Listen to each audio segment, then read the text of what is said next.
어른의 말 한마디와 함께 마음이 편해지는 이야기 시작합니다. 며칠 전 오래 알고 지낸 친구와 차를 마시다가 이런 말을 들었습니다. 사람 보는 눈은 도대체 어떻게 키우는 거야? 순간 말이 막혔습니다. 그 친구도 사람 좋아하고 정 붙이면 오래가는 성격이거든요. 그래서 더 그 말이 마음에 남았습니다. 가만히 생각해보면 우리 또래가 가장 자주 하는 말 중 하나가 바로 이 말입니다.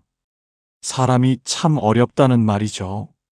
젊을 때는 사람을 많이 만나면 해결될 줄 알았는데 나이가 들수록 오히려 더 헷갈려집니다.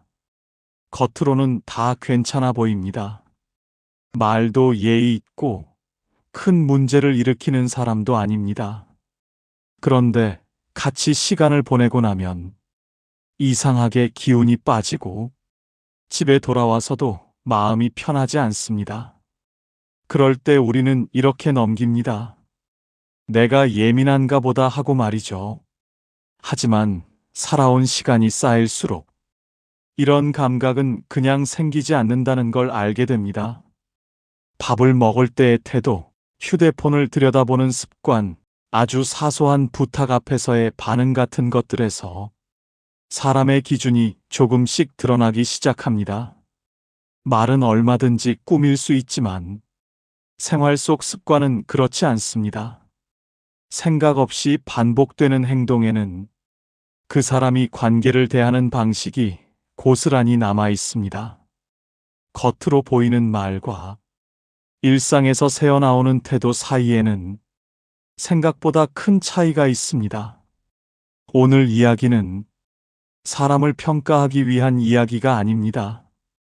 누군가를 멀리하자는 이야기도 아닙니다.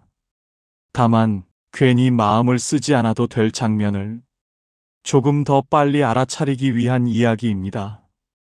이제는 사람을 더 이해하려 애쓰기보다 내 마음이 어디에서 불편해지는지를 조금 더 믿어도 되는 나이이죠. 이런 이야기가 도움이 되셨다면 구독과 좋아요를 눌러주시면 좋겠습니다. 그래야 이런 현실적인 이야기들이 비슷한 마음을 가진 분들께 계속 닿게 됩니다. 첫 번째, 돈 쓰는 습관. 동네에서 친구들과 점심을 먹은 날입니다. 메뉴를 고를 때는 다들 비슷하게 맞춥니다. 그런데 계산대 앞에 서면 분위기가 달라집니다. 누군가는 계산을 미루고 누군가는 갑자기 휴대폰을 만지작거립니다. 제가 다음에 할게요라는 말이 나오지만 그 다음은 늘 오지 않습니다. 큰 돈도 아니고 다툴 일도 아닌데 이 장면이 몇 번 반복되면 마음이 묘해집니다. 돈의 액수보다 태도가 계속 남기 때문이죠. 심리학에서는 지출 결정의 책임 분산을 관계 신호로 봅니다. 미국 소비심리 연구에 따르면 공동 지출 상황에서 책임을 회피하는 행동을 보인 사람은 관계 신뢰 점수가 평균보다 약 33% 낮게 평가되었습니다. 반대로 금액과 상관없이 먼저 계산하거나 명확히 정산하는 사람은 관계 안정감 평가가 약 40% 이상 높게 나타났습니다. 돈 자체보다 돈을 대하는 태도가 관계의 온도를 결정합니다. 이런 행동은 인색함의 문제가 아니라 관계를 운영하는 기준이 어디에 놓여 있는지를 보여줍니다. 작은 금액 앞에서 흐릿해지는 책임은 다른 상황에서도 비슷하게 반복되기 쉽습니다. 말로는 고마움을 표현하지만 행동은 늘 같은 방향으로 움직입니다. 그래서 함께 있는 사람만 괜히 더 챙기고 더 신경 쓰게 됩니다. 이건 순간의 선택이 아니라 오래 유지되어 온 방식에 가깝습니다. 철학자 아리스토텔레스는 이렇게 말했습니다. 습관은 성격이 되고 성격은 삶이 된다. 그는 사소한 선택의 반복이 결국 사람의 본 모습을 만든다고 보았습니다.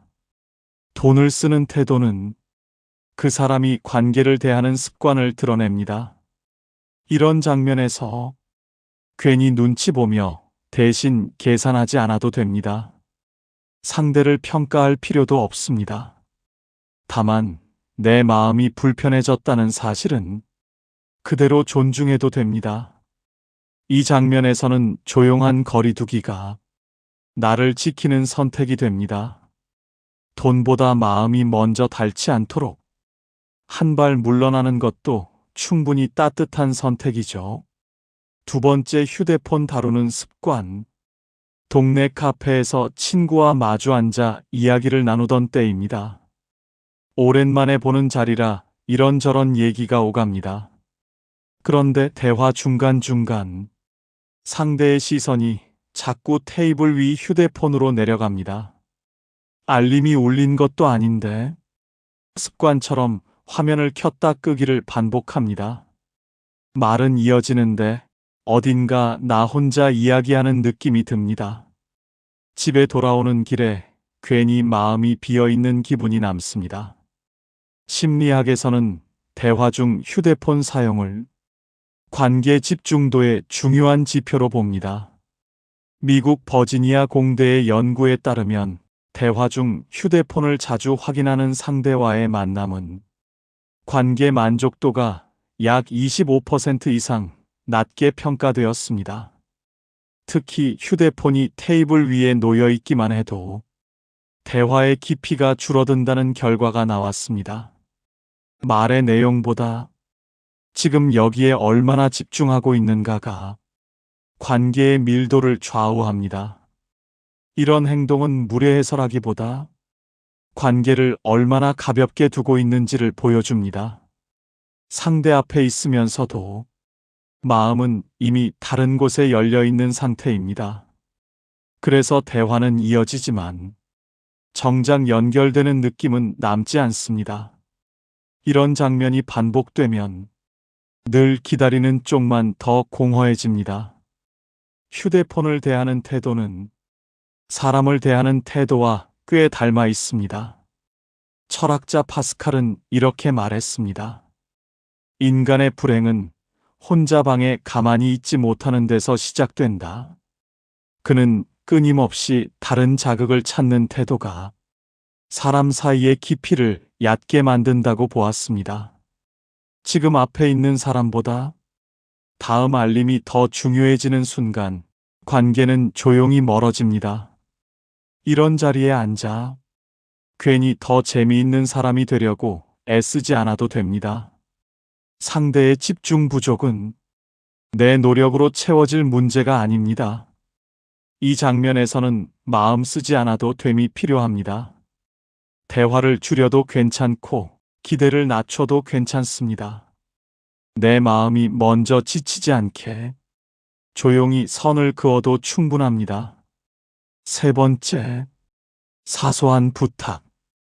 동네에서 친구에게 작은 부탁을 한 적이 있습니다. 무거운 것도 아니고 시간도 많이 들지 않는 일이었습니다. 괜찮으시면 이것 좀 같이 봐주실 수 있을까요? 그랬더니 잠깐 웃더니 이렇게 말합니다. 아, 지금은 좀 바빠서요. 말투는 부드러웠고 이유도 그럴듯했습니다. 그런데 며칠 뒤 그 사람이 다른 일에는 꽤 여유 있게 나서는 걸 보게 됩니다. 그 순간 마음이 살짝 멈칫합니다. 부탁이 거절된 게 아니라 그 거절이 선택처럼 느껴졌기 때문입니다. 심리학에서는 작은 요청에 대한 반응을 관계의 진정성을 보여주는 지표로 봅니다. 미국 사회심리학 연구에 따르면 부담이 거의 없는 부탁을 반복적으로 회피하는 사람은 관계 몰입도가 약 30% 이상 낮게 나타났습니다. 반대로 큰 도움보다 작은 요청에 자연스럽게 응하는 사람이 장기적인 신뢰 평가에서 훨씬 높은 점수를 받았습니다. 사람은 큰 희생보다 사소한 선택에서 더 솔직해집니다. 이런 장면은 호의의 문제가 아니라 우선순위의 문제에 가깝습니다. 도와줄 수 없어서가 아니라 굳이 그러고 싶지 않았던 겁니다. 그래서 말은 공손한데 마음에는 계속 걸립니다. 이런 선택은 한 번으로 끝나지 않고 비슷한 상황마다 반복됩니다. 그래서 시간이 지날수록 부탁하는 쪽만 점점 조심스러워집니다. 철학자 몽테뉴는 이렇게 말했습니다. 사소한 일에서 보이는 태도가 그 사람의 진짜 크기다. 그는 인간의 품격은 위기의 순간보다 아무도 보지 않는 작은 선택에서 더 분명하게 드러난다고 보았습니다. 이런 상황에서 괜히 내 부탁이 과했나 돌아볼 필요는 없습니다. 부탁은 잘못이 아닙니다. 이 장면에서는 마음을 덜 쓰는 선택이 필요합니다. 더 이상 조심하지 않아도 됩니다. 상대의 기준을 알아챘다면 그만큼만 마음을 두어도 충분합니다. 그렇게 해도 관계는 유지됩니다. 네 번째, 공간 정리 습관. 친구의 집에 잠깐 들른 적이 있습니다. 거실은 대충 치운 흔적이 보이는데 테이블 위에는 서류, 약 봉지, 컵들이 그대로 쌓여 있습니다. 바빠서 그래요 하고 웃으며 말하지만 앉아있는 내내 어딘가 숨이 막히는 느낌이 듭니다. 정리 안 된 공간 때문이라기보다 그 공간에 오래 머물기 어려운 기분이 남습니다. 심리학에서는 공간 정리 상태와 감정 조절 능력 사이의 관계를 연구해 왔습니다. 미국 프린스턴 대학 연구에 따르면 주변 환경이 정돈되지 않은 상태에서는 집중력이 평균 20% 이상 감소하고 스트레스 호르몬 수치가 더 쉽게 올라가는 경향이 나타났습니다. 특히 반복적으로 정리를 미루는 사람일수록 감정 처리도 뒤로 미루는 패턴이 함께 나타났습니다. 공간은 생각보다 마음을 그대로 비춥니다. 정리가 안 된 공간은 부지런함의 문제가 아니라 무엇을 나중으로 미루는 사람인지 보여줍니다. 물건도 감정도 관계도 일단 쌓아두는 쪽을 선택하는 경우가 많습니다. 그래서 그 공간에 오래 있으면 괜히 내가 대신 정리해주고 싶어지거나 마음이 먼저 지치게 됩니다. 공간을 대하는 태도는 삶을 대하는 속도와 닮아 있습니다. 철학자 괴테는 이렇게 말했습니다. 정리되지 않은 삶은 마음을 쉬게 하지 않는다. 그는 외부의 혼란이 결국 내면의 피로로 이어진다고 보았습니다. 공간은 말없이도 그 사람의 상태를 전합니다. 이런 공간에서 괜히 내가 더 깔끔해질 필요는 없습니다. 대신 정리해줄 의무도 없습니다. 이 장면에서는 조용한 선 긋기가 필요합니다. 머무는 시간을 줄여도 되고 마음을 덜 두어도 됩니다. 내가 편안하지 않다는 감각을 그대로 존중해도 충분합니다. 다섯 번째, 칭찬 반응. 동네에서 친구와 밥을 먹다가 이런 장면이 있었습니다. 그날따라 친구가 새로 바꾼 옷을 입고 나왔길래 오늘 옷 잘 어울린다 하고 가볍게 말을 건넸습니다. 그랬더니 친구는 웃지도 않고 바로 이렇게 말합니다. 이런 건 다 광고지 뭐. 대화는 이어졌지만 그 순간 분위기가 살짝 꺼진 느낌이 들었습니다. 칭찬이 부담이 됐던 건지 아니면 그냥 흘려버린 건지 마음 한쪽이 괜히 멈칫합니다. 심리학에서는 칭찬에 대한 첫 반응을 자존감의 방향을 보여주는 신호로 봅니다. 미국 심리학회 연구에 따르면 칭찬을 즉시 부정하거나 축소하는 사람은 자기 평가 불안 점수가 평균보다 약 35% 높게 나타났습니다. 반대로 짧게라도 고마워하고 받아들이는 사람은 관계 만족도와 정서 안정 점수가 유의미하게 높게 나타났습니다. 칭찬을 어떻게 받느냐는 겸손의 문제가 아니라 자기 자신을 대하는 태도에 가깝습니다. 칭찬을 밀어내는 반응은 상대를 불편하게 하려는 의도가 있어서가 아니라 스스로를 있는 그대로 받아들이기 어려운 상태에서 나오는 경우가 많습니다. 그래서 호의 앞에서도 마음이 먼저 움츠러듭니다. 이런 반응이 반복되면 옆에 있는 사람은 점점 말을 아끼게 됩니다. 좋은 말을 해도 공간이 남지 않기 때문입니다. 칭찬을 받는 태도는 관계를 숨쉬게 하기도 막히게도 합니다. 철학자 소크라테스는 이렇게 말했습니다. 자기 자신을 아는 사람은 남의 말에 흔들리지 않는다. 그는 타인의 평가보다 자기 인식이 단단할수록 관계도 자연스러워진다고 보았습니다. 칭찬을 받아들이는 힘은 자기 이해에서 나옵니다.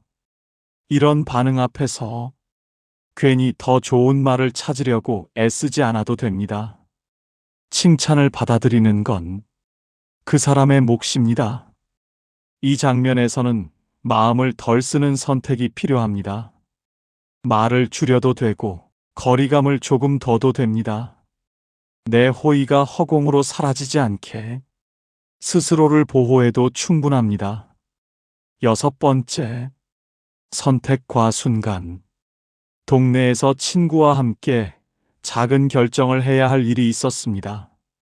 모임 날짜를 정하는 일이었는데 하루 이틀 큰 차이도 없는 상황이었습니다.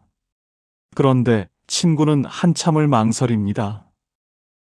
그날은 좀 애매하고 이날도 그렇고 결국 선택은 미뤄지고 결정은 늘 다른 사람이 하게 됩니다. 그 장면이 몇 번 반복되자 괜히 마음이 조금씩 무거워집니다. 심리학에서는 선택 회피 행동을 책임 인식과 밀접한 신호로 봅니다. 미국 행동 결정 연구에 따르면 결정 상황에서 선택을 지속적으로 미루는 사람은 선택 결과에 대한 책임 스트레스가 평균 약 40% 더 높게 나타났습니다. 그래서 무의식적으로 결정권을 타인에게 넘기는 경향이 생깁니다. 선택은 자유이기도 하지만 책임을 동반하기 때문입니다. 이런 모습은 우유부단함의 문제가 아니라 책임을 지는 순간을 피하려는 방식에 가깝습니다. 결정을 하지 않으면 잘못될 가능성도 함께 피할 수 있기 때문입니다. 그래서 선택의 순간마다 항상 비슷한 장면이 반복됩니다. 결국 한쪽만 결정하고 한쪽만 부담을 안게 됩니다. 선택을 대하는 태도는 관계를 대하는 무게와 그대로 연결됩니다. 철학자 키르케고르는 이렇게 말했습니다. 선택하지 않는 건 역시 하나의 선택이다. 그는 결정을 미루는 행위도 결국 삶의 방향을 정하는 행동이라고 보았습니다. 책임을 피하는 선택은 관계에서도 같은 흔적을 남깁니다. 이런 상황에서 모든 결정을 대신 떠안을 필요는 없습니다. 친구의 망설임까지 내가 해결해 줄 의무는 없습니다. 이 장면에서는 부담 내려놓기가 필요합니다. 결정은 함께 하되 책임은 나누어도 됩니다. 그 선을 지키는 것만으로도 관계는 훨씬 가벼워집니다. 7번째, 감정 표현법. 동네에서 친구와 밥을 먹다가 이런 대화가 오갔습니다. 요즘 힘들어 보이길래 조심스럽게 물었습니다. 요즘 좀 힘들어 보여. 무슨 일 있어? 그랬더니 친구는 웃으면서 이렇게 말합니다. 아니야, 괜찮아. 다 지나가는 거지. 말은 괜찮다고 했지만 그날 내내 표정은 굳어 있었고 이야기 중간중간 한숨이 섞였습니다. 속마음은 분명 다른 곳에 있는 것 같은데 끝내 아무 말도 하지 않습니다. 집에 돌아오는 길에 괜히 내가 뭘 더 물어봤어야 했나? 마음이 조금 무거워집니다. 심리학에서는 감정 억제 방식을 관계 피로도의 중요한 신호로 봅니다. 미국 임상심리 연구에 따르면 부정적인 감정을 자주 숨기는 사람은 정서적 소진 위험이 약 45% 이상 높게 나타났습니다. 또 감정을 말로 표현하지 않을수록 주변 사람들은 상황을 오해하거나 괜히 눈치를 더 보게 되는 경향이 확인되었습니다. 감정을 숨기는 선택은 혼자만의 문제가 되지 않습니다. 이런 반응은 강해 보이려는 의도라기보다 감정을 꺼내는 게 익숙하지 않은 방식에서 나옵니다. 괜찮다는 말로 대화를 닫아버리면 그 순간은 넘어갈 수 있지만 관계 안에는 설명되지 않은 공기가 남습니다. 그래서 옆에 있는 사람만 계속 마음을 살피게 됩니다. 물어보면 부담이 될까 조심하고 안 물어보면 외면한 것 같아 망설입니다. 감정을 표현하는 방식은 관계를 편하게도 어렵게도 만듭니다. 철학자 스피노자는 이렇게 말했습니다. 이해되지 않은 감정은 우리를 지배한다. 그는 감정을 억누르는 것보다 알아차리고 드러내는 것이 인간을 더 자유롭게 만든다고 보았습니다.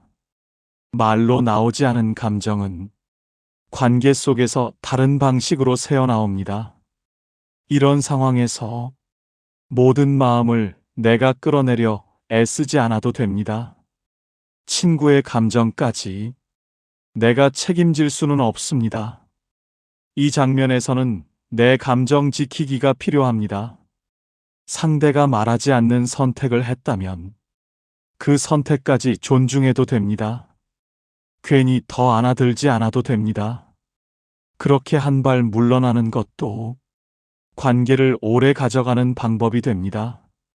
철학자 몽테뉴는 이렇게 말했습니다. 사람을 아는 가장 확실한 방법은 그가 반복하는 행동을 보는 것이다. 우리는 살아오면서 사람의 말을 믿어보기도 하고 관계를 지키기 위해 스스로를 많이 낮춰보기도 합니다. 그 과정에서 알게 되는 건 모든 마음을 다 써야 할 필요는 없다는 사실입니다. 불편했던 순간들은 우연이 아니었고 계속 마음에 걸렸던 장면들도 괜한 것이 아니었습니다. 이제는 그 신호들을 굳이 부정하지 않아도 되는 나이가 되었습니다. 조금 멀어져도 됩니다. 마음을 덜 써도 괜찮습니다. 그 선택은 차가워서가 아니라 나를 오래 지키기 위한 선택이기 때문입니다. 우리도 조금씩 더 따뜻해질 수 있으면 좋겠습니다. 함께 해주셔서 고맙습니다. 구독과 좋아요 눌러주시면 다음 영상도 더 편하게 받아보실 수 있습니다.